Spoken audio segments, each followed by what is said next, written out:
President Trump is pulling the nomination of Congresswoman Elise Stefanik to be U.S. ambassador to the United Nations. The move comes amid ongoing concerns about Republicans' razor-thin majority in the House. According to Senate Foreign Relations Committee Chairman Jim Risch, he was told by the White House today that they were withdrawing Stefanik's nomination. This marks a significant blow to Stefanik, who is a Trump loyalist and a rising star in the party.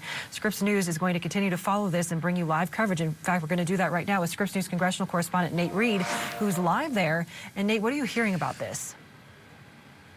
Yeah, LJ, look, Representative Elise Stefanik is a Trump loyalist. She was one of the first people tapped for his new administration right after he won the election back in November of 2024. Ultimately, it was expected that she would be confirmed quite easily. She was one of the first cabinet nominees to receive a confirmation hearing. It seemed likely that she would get through with a lot of bipartisan support.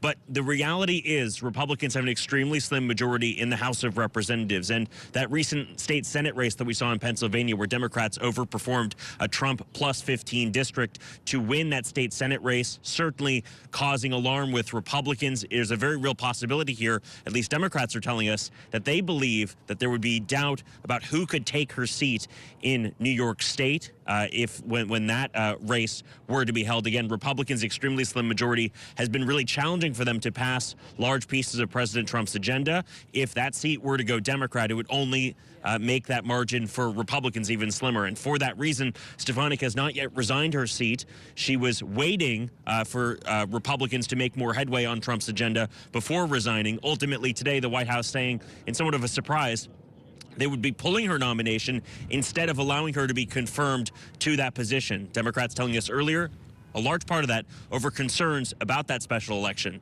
Take a listen. Do you think that her district could have been a pickup for Democrats? Possibly. There was a result in a state Senate race in Lancaster, where my wife is from, that I think was surprising in a positive way for Democrats. And her district is a purple district, so you never know. But I think at the end of the day, it just reflects that the agenda that Republicans are trying to move through the House at the behest of Elon Musk and Donald Trump does not have the votes right now. So they're doing everything they can to hang on to one more.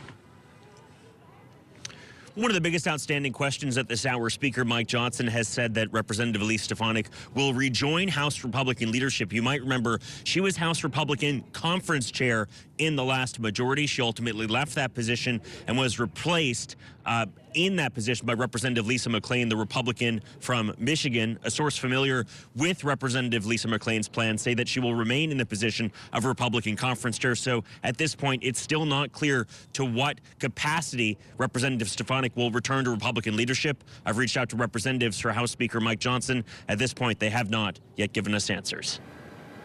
All right, congressional correspondent Nathaniel Reed on Capitol Hill. Thank you very much.